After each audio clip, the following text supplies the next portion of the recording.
Last term पर हम लोगों ने डिस्कस किया था principles of inheritance and variation, और उसी के अंतर्गत हम लोगों ने मेंडल के सभी नियमों को और उसके अंतर्गत जो भी टॉपिक्स थे उन सबको डिस्कस कर लिया था। लास्ट टर्म पर जेनेटिक डिसऑर्डर भी डिस्कस किया था, और जेनेटिक डिसऑर्डर के अंतर्गत जो बीमारी थी उनको भी डिस्कस किया था। एन्यूप्लाइडी और पॉलीप्लाइडी इनको डिस्कस किया था, और जो इसमें कलर ब्लाइंडनेस और हीमोफीलिया ये बीमारियां थी जेनेटिक डिसऑर्डर की, तो उनको भी डिस्कस किया था। और इसमें हीमोफीलिया या कलर ब्लाइंडनेस की जो बीमारी होती है इसका प्रभाव केवल एक्स क्रोमोसोम पर होता है, तो उनकी इनहेरिटेंस, वो कैरेक्टर्स एक पीढ़ी से दूसरी पीढ़ी में कैसे जाते हैं और किस रेशियो में जाते हैं, किस में ये डिसीज़ हो सकती है किस में नहीं हो सकती है, इस सबको हम लोगों ने डिस्कस किया था। हीमोफीलिया और कलर ब्लाइंडनेस, तो हीमोफीलिया जिसमें रुधिर का थक्का नहीं जमता, ब्लड क्लॉटिंग नहीं होती, और कलर ब्लाइंडनेस में क्या होता है कि हरे और लाल, ग्रीन और रेड कलर की आइडेंटिफिकेशन नहीं हो पाता है। तो इनका इनहेरिटेंस कैसे होता है, वंशानुगति क्या होती है, इसको हम लोगों ने लास्ट टर्म पर डिस्कस कर लिया था। ठीक है ना। अब आज इस principles of inheritance and variation के अंतर्गत लास्ट में जो जेनेटिक डिसऑर्डर है, तो इसी के अंतर्गत तो हम लोगों ने पढ़ लिया था, डिस्कस कर लिया। आज इसमें इसको कंपैरिजन में पढ़ लेते हैं। जेनेटिक डिसऑर्डर, जो अनुवांशिक बीमारियां, जेनेटिक डिसऑर्डर को हिंदी में कहते हैं अनुवांशिक बीमारियां। तो अनुवांशिक बीमारियां या जेनेटिक डिसऑर्डर क्या होती हैं, जिसमें कि क्रोमोसोम और जीन में गड़बड़ी के कारण ये बीमारियां हो जाती हैं, और इन बीमारियों का आसानी से ट्रीटमेंट जैसे साधारण दूसरी बीमारियों का होता वैसा इसमें नहीं हो पाता है। तो ये जेनेटिक डिसऑर्डर जो है, अनुवांशिक गड़बड़ियाँ होती हैं, इनसे जो बीमारी होती हैं वो विशेष प्रकार की होती है, और इनका सामान्य परिस्थितियों में इलाज भी नहीं हो पाता। तो जेनेटिक डिसऑर्डर्स या अनुवांशिक गड़बड़ियाँ जो होती, बीमारियाँ जो होती हैं, इनको दो भागों में बांटते हैं। नंबर एक मेंडेलियन डिसऑर्डर, नंबर दो क्रोमोसोमल डिसऑर्डर। दो भागों में बांटते हैं, मेंडेलियन डिसऑर्डर और क्रोमोसोमल डिसऑर्डर। ठीक है ना। तो सबसे पहले ध्यान रखना है, जेनेटिक डिसऑर्डर की बीमारियां जो होती हैं दो प्रकार की होती हैं, मेंडेलियन डिसऑर्डर या मेंडली गड़बड़ियां, और क्रोमोसोमल डिसऑर्डर या क्रोमोसोम की गड़बड़ी है, मेंडली गड़बड़ी और क्रोमोसोमल गड़बड़ियां। अब इसमें यहाँ पर यह समझना है कि ये मेंडेलियन डिसऑर्डर को ये मेंडल के नाम से दिया गया है। ठीक है ना। तो यहाँ पर पहली बात तो ये है कि मेंडेलियन डिसऑर्डर या मेंडली जो गड़बड़ी होती है ये जीन के कारण होती है। जीन में किसी प्रकार की गड़बड़ी आ जाती है और उससे जो रोग उत्पन्न होता है उसे मेंडेलियन डिसऑर्डर कहते हैं। जीन में गड़बड़ी के कारण जो रोग उत्पन्न होता है उसे हम क्या कहते हैं, मेंडेलियन डिसऑर्डर। और क्रोमोसोम की संख्या घट जाती है या बढ़ जाती है, उसके कारण जो बीमारी उत्पन्न होती है उससे हम क्रोमोसोमल डिसऑर्डर या गुणसूत्री ये गड़बड़ी कहते हैं। तो मेंडेलियन मेंडल के नाम से है, ये जीन की गड़बड़ी के कारण होता है, और क्रोमोसोमल डिसऑर्डर मतलब क्रोमोसोम या गुणसूत्रों की गड़बड़ी के कारण ये बीमारियां होती हैं। तो दो भागों में बांट दिया जेनेटिक डिसऑर्डर को, जीन की गड़बड़ी के कारण और गुणसूत्रों या क्रोमोसोमल की गड़बड़ी के कारण। तो मेंडेलियन डिसऑर्डर, क्रोमोसोमल डिसऑर्डर। अब दूसरी बात आती है कि मेंडेलियन डिसऑर्डर, इसको जीन में गड़बड़ी के कारण जेनेटिक डिसऑर्डर क्यों नहीं बोला गया, मेंडल का नाम क्यों दिया गया, तो वो इसलिए क्योंकि इनका जो इनहेरिटेंस होती है, इनकी जो वंशागति होती है, इनमें जो रोग एक पीढ़ी से दूसरी पीढ़ी में पहुंचते हैं वो मेंडल के नियमानुसार पहुंचते हैं। जैसा कि हम लोगों ने हीमोफीलिया में और कलर ब्लाइंडनेस में हम लोगों ने डिस्कस किया था। तो मेंडल के नियम के जैसे क्रॉस होता है और उसके अनुसार जो रिजल्ट प्राप्त होते हैं वैसे ही हीमोफीलिया कलर ब्लाइंडनेस के प्राप्त होते हैं। तो यहाँ पर मेंडल का नियम चलता है क्रॉस में, और नेक्स्ट जनरेशन में जो रोग आता है इसीलिए इसको नाम दिया गया मेंडेलियन डिसऑर्डर या मेंडली गड़बड़ियां। ठीक है ना। तो मेंडेलियन डिसऑर्डर जीन की गड़बड़ी के कारण होता है, क्रोमोसोम की गड़बड़ी के कारण होता है, ये यहाँ पर याद रखना है। अब इसमें जो दोनों प्रकार की, पहली बात तो मेंडेलियन डिसऑर्डर जीन के कारण, क्रोमोसोमल डिसऑर्डर क्रोमोसोम की गड़बड़ी के कारण होता है। मेंडेलियन डिसऑर्डर को इनकी जो वंशागति होती है, जो इनका इनहेरिटेंस होता है, वो मेंडल के नियमों के अनुसार होता है, इसीलिए इसको मेंडेलियन डिसऑर्डर कहते हैं। और क्रोमोसोमल डिसऑर्डर ये क्रोमोसोम की गड़बड़ी के कारण होता है, वो वहाँ पर मेंडल का नियम नहीं लगता है, इसलिए उसको क्रोमोसोमल डिसऑर्डर नाम दिया गया। मेंडेलियन डिसऑर्डर कौन कौन सी बीमारियां हैं? कलर ब्लाइंडनेस या वर्णांधता इसको हिंदी में कहते हैं। ठीक है ना, कलर ब्लाइंडनेस या वर्णांधता, जिसमें लाल और हरे की पहचान रोगी को नहीं हो पाती है।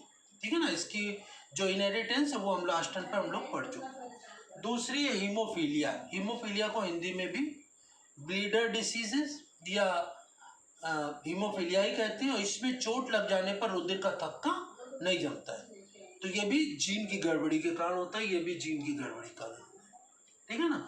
और जीन की गड़बड़ी के कारण हीमोफीलिया में 8 फैक्टर जो ब्लड क्लॉट करने वाला होता है वो बनता नहीं है, इसी के कारण इसमें रुधिर का थक्का नहीं जमता है।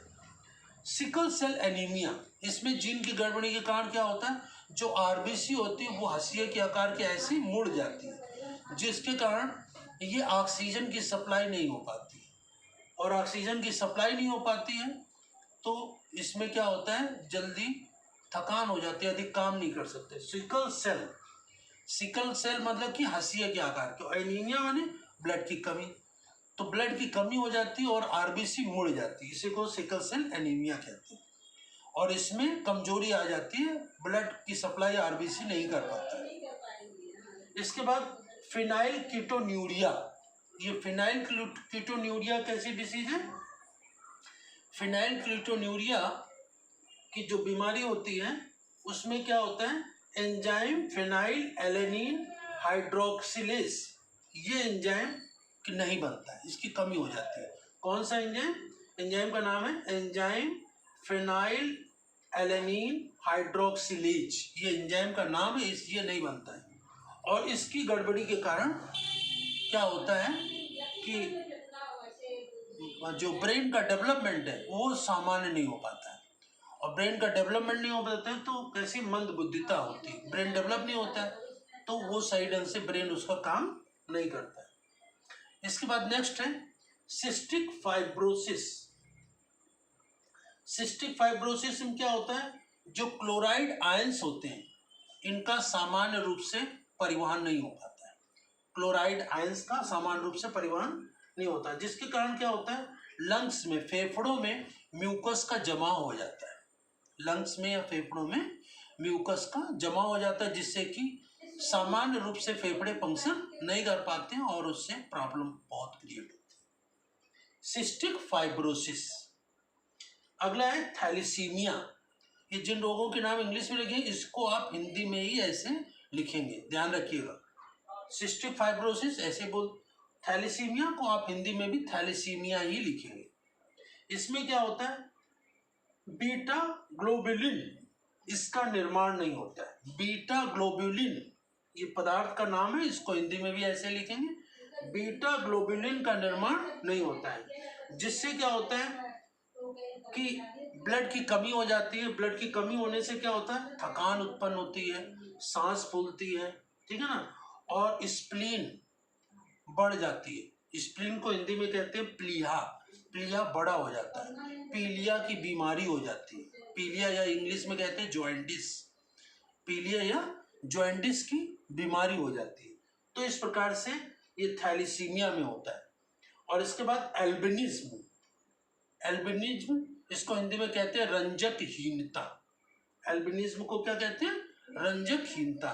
तो एल्बिनिज्म में क्या होता है कि पूरा शरीर, पूरा कुछ बच्चों का शरीर सफेद होता है, पूरा ऊपर से नीचे तक, स्टार्टिंग से आंखें सब सफेद होती है, बाल सब सफेद होते हैं, पूरी त्वचा एकदम सफेद होती है। इसको हम एल्बिनिज्म या रंजकहीनता कहते हैं। तो इसमें क्या होता है, कि जीन की गड़बड़ी के कारण जो त्वचा में मेलानिन एक पिगमेंट बनता है, जिसके कारण बाल काले होते हैं, त्वचा का रंग होता है, ये मेलानिन नामक पिगमेंट के कारण होता है ये रंग। तो ये जो पिगमेंट होता है ये नहीं बनता है, और ना बनने के कारण बाल सफेद हो जाते, पूरी त्वचा सफेद हो जाती है। इसी को हम एल्बिनिज्म या रंजकहीनता कहते हैं। तो इस प्रकार से colour blindness, haemophilia, sickle cell anaemia, phenylketonuria, cystic fibrosis, thalassaemia और एल्बिनिज्म, ये सारी बीमारियां जीन की गड़बड़ी के कारण होती हैं। और इन बीमारियों में क्या होता है वो मैंने आपको बता दिया। यही आपको अपनी फेयर कॉपी में नोट करना है कि इन बीमारियां कौन कौन सी बीमारियां हैं और ये जीन की गड़बड़ी के कारण होती हैं, और इन्हें मेंडेलियन डिसऑर्डर कहते हैं, क्योंकि मेंडल के नियमों के अनुसार ही इसमें वंशानुगति होती है, इनहेरिटेंस होता है, और किस बीमारी में क्या प्रॉब्लम होती है ये आपको याद रखना, यही मैंने बता दिया। अब दूसरी तरफ जेनेटिक डिसऑर्डर है क्रोमोसोमल डिसऑर्डर। तो इसमें क्रोमोसोम की गड़बड़ी के कारण ये बीमारियां उत्पन्न होती है। तो क्रोमोसोम की गड़बड़ी के कारण कौन कौन सी बीमारियां प्रयुक्त होती हैं? तो इसके अंतर्गत हम लोगों ने एन्यूप्लाइडी, पॉलीप्लाइडी ये लास्ट टाइम पर डिस्कस कर दिया था ना।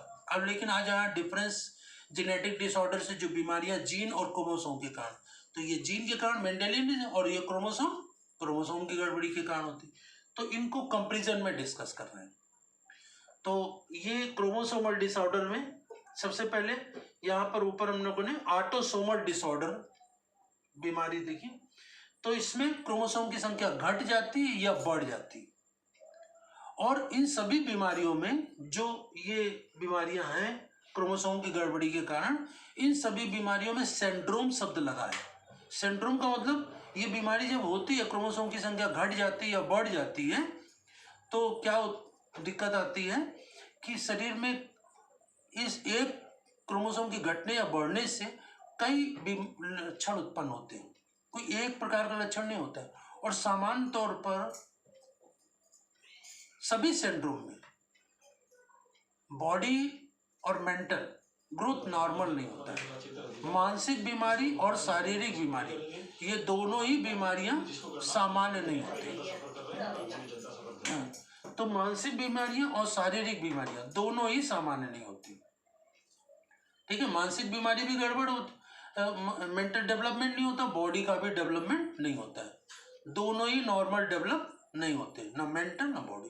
तो और इसमें इस रोग में जो पेशेंट होता है, रोगी होता है, वो लंबे समय तक जीवित भी नहीं रहता है। तो एक सामान्य से सभी में ऐसे सामान्य लक्षण आपको लिख देने हैं सिंड्रोम में, ठीक है ना। लेकिन इनमें किस क्रोमोसोम की गड़बड़ी होती है ये जरूर पूछा जाता है। तो सभी बीमारियों में मानसिक विकास या मेंटल ग्रोथ नॉर्मल नहीं होता है, बॉडी का ग्रोथ भी नॉर्मल नहीं होता, शरीर के जितने भी अंग हैं उनका सामान्य विकास नहीं होता है। लेकिन कुछ और इनमें जो भी नाम जिस वैज्ञानिक ने जो डिस्कवर किया उसी के नाम से वो हम नाम देते हैं इसमें। तो नंबर 1 है एडवर्ड सिंड्रोम। एडवर्ड सिंड्रोम, इसकी खोज किसने की थी? एडवर्ड ने की थी। तो इसमें क्या होता है, ये जो इसमें जो 18वां, हम लोगों में कितने जोड़ी क्रोमोसोम होते हैं? 23 जोड़ी गुणसूत्र होते हैं। तो 23 में से जो 18वां क्रोमोसोम होता है उसमें से 18वीं जोड़ी में 2 से 3 क्रोमोसोम हो जाते हैं, ठीक है ना। अर्थात इसमें 46 से 47 क्रोमोसोम हो जाते हैं, ठीक है ना। तो जिसके कारण उसका शारीरिक और मानसिक विकास सामान्य नहीं होता है, एडवर्ड सिंड्रोम। दूसरा है पटाउ सिंड्रोम। इसकी खोज किसने की? पटाउ नामक साइंटिस्ट ने की, उन्हीं के नाम से इसको पटाउ सिंड्रोम कहते हैं। और इसमें भी 23 जोड़ी क्रोमोसोम होते हैं। 23 जोड़ी में जो 13वां पेयर होता है क्रोमोसोम का, उसमें क्रोमोसोम 2 के बजाय 3 हो जाते हैं, अर्थात क्रोमोसोम की संख्या 46 से 47 हो जाती है, ठीक है ना। तो ये गड़बड़ी हो जाती है, और इसमें भी शारीरिक और मानसिक विकास नहीं होता, शरीर के सभी अंगों का सामान्य विकास नहीं होता। और इसमें भी क्या होता है, एडवर्ड सिंड्रोम में भी और पटाउ सिंड्रोम में, दोनों में ही रोगी की मृत्यु जल्दी ही हो जाती है, ठीक है ना। तीसरा है डाउन सिंड्रोम। डाउन सिंड्रोम को में क्या होता है, जो 23 जोड़ी में क्रोमोसोम में से 21वीं जोड़ी जो होती है उसमें भी क्रोमोसोम की संख्या 2 के बजाय 3 हो जाती है। किसमें? जो डाउन सिंड्रोम होता है उसमें भी क्रोमोसोम जो 21वीं जोड़ी होती है तो 2 की बजाय 3 हो जाती है, अर्थात क्रोमोसोम की संख्या 46 से 47 हो जाती है। और डाउन सिंड्रोम की खोज किसने की? डाउन नामक साइंटिस्ट ने की। तो डाउन सिंड्रोम में क्या हो जाता है कि इसमें रोगी का शरीर चपटा हो जाता है ना, और मंगोलिया देश के रहने वाले लोगों की तरह हो जाता है। तो इसलिए डाउन सिंड्रोम के रोगी को मंगोलियन आइडियोसी या मंगोलियन बेवकूफ़ी भी कहते हैं। मंगोलियन आइडियोसी या मंगोलियन बेवकूफ़ी कहा जाता है डाउन सिंड्रोम में जो बीमार होते हैं। और इसका भी शारीरिक और मानसिक सब विकास सामान्य नहीं होता है। आंखें निकल आती, पेट निकल आता, हाथ पैर टेढ़े हो जाते, ठीक है ना, जीभ बाहर निकली रहती, लार टपकती रहती, ये सामान्य सभी सिंड्रोम में लगभग होता है, ठीक है ना। और इसमें पेशेंट ज़्यादा समय तक जिंदा नहीं रहता है। तो डाउन सिंड्रोम में जो रोगी होता है वो मंगोलिया देश के रहने वालों की तरह उसका चेहरा दिखता है, इसीलिए मंगोलियन आइडियोसी भी कहते हैं। तो डाउन सिंड्रोम भी पूछा जाता है और मंगोलियन आइडियोसी तो याद रखेंगे, या मंगोलियन आइडियोसी। तो इसमें भी क्रोमोसोम की संख्या 2 के बजाय 3 हो जाती। कौन सा? 21वीं जोड़ी, 21st पेयर। इसके बाद देखें क्राइडू-चैट, ये सिंड्रोम है, क्राइडू-चैट सिंड्रोम।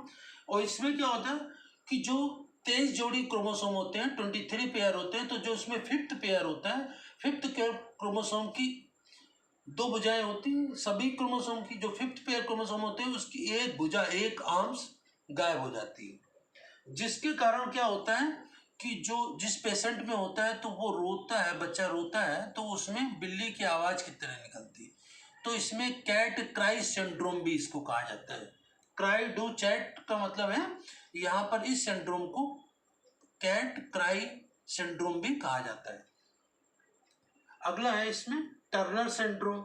टर्नर सिंड्रोम, इसकी खोज किसने की? टर्नर नामक साइंटिस्ट ने की, इसीलिए इसको कहते हैं टर्नर सिंड्रोम। और ये इसमें क्या होता है, 6 क्रोमोसोम, देखिए 23 क्रोमोसोम होते हैं, 22 ऑटोसोम्स होते हैं, और जो 23वां जोड़ा होता है 6 क्रोमोसोम। तो 6 क्रोमोसोम जो फीमेल में होते हैं XX होते हैं, तो 2 X होते हैं, XX क्रोमोसोम, तो एक सेक्स गायब हो जाता है, एक X क्रोमोसोम गायब हो जाता है, एक बचता है। तो इसमें क्रोमोसोम की संख्या 46 के बजाय 45 हो जाती है। और क्रोमोसोम कम कौन सा होता है? जो सेक्स क्रोमोसोम होता है, एक कम हो जाता है, तो इसे हम टर्नर सिंड्रोम कहते हैं। और इसमें क्या होता है, जो सेक्स ऑर्गन होते हैं, है ना, लैंगिक अंग होते हैं, उनका सामान्य विकास नहीं होता है, और ना ही उसमें युग्मकों का, गैमीट्स का निर्माण होता है, और रिप्रोडक्टिव ऑर्गन का नॉर्मल डेवलपमेंट नहीं होता है, सामान्य विकास नहीं होते।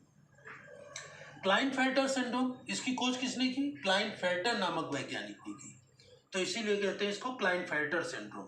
और इस सिंड्रोम में क्या होता है, क्रोमोसोम की जो 6 क्रोमोसोम होता है ऑटोसोम्स तो 22 जोड़ी बने रहते हैं, 22 जोड़ी का मतलब 44, उसमें तो कोई परिवर्तन नहीं होता। लेकिन जो 6 क्रोमोसोम होते हैं वो 2 के बजाय 3 हो जाते हैं, तो इसमें भी क्रोमोसोम की संख्या एक बढ़ जाती है। तो इसीलिए इसको हम कहते हैं, ये इसमें भी सेक्स ऑर्गन, जो लैंगिक अंग होते हैं, रिप्रोडक्टिव ऑर्गन, उनका नॉर्मल डेवलपमेंट नहीं होता है, और जो सेक्स ऑर्गन होते हैं उसमें गैमीट्स का निर्माण भी नहीं होता है। तो टर्नर सिंड्रोम और क्लाइनफेल्टर सिंड्रोम, इन दोनों ही बीमारियों में सेक्स ऑर्गन का डेवलपमेंट और उनमें गैमीट्स का निर्माण नॉर्मल नहीं होता है। टर्नर सिंड्रोम में एक कम हो जाता है और क्लाइनफेल्टर सिंड्रोम में एक बढ़ जाता है। तो इस प्रकार इन सभी जो क्रोमोसोम में सिंड्रोम नाम दिए गए, इन सभी में ध्यान रखना है, इनके जो नाम दिए गए हैं वो वैज्ञानिकों के नाम पे ही दिए गए, ठीक है ना। यहाँ क्राइडू-चैट, इसमें बच्चे के रोने की आवाज के आधार पर ये नाम दिया गया। तो क्रोमोसोम की संख्या किस में घट जाती है, किस में बढ़ जाती है, ये याद रखना है। और इसमें सभी सिंड्रोम में रोगी की मृत्यु जल्दी हो जाती है, और उसमें शारीरिक और मानसिक विकास सामान्य नहीं होता है, और लैंगिक अंगों का भी सामान्य विकास नहीं होता है। तो इसमें हम लोगों ने जेनेटिक डिसऑर्डर में जो 2 प्रकार के होते हैं, दोनों में कंपैरिजन हम लोगों ने पढ़ लिया, और ये चैप्टर समाप्त हो गया। तो इसको नेक्स्ट टाइम पर इसके क्वेश्चन आंसर डिस्कस करेंगे, और इसको अपनी फेयर कॉपी में अच्छी तरह से तैयार कर लीजिएगा। Thank you.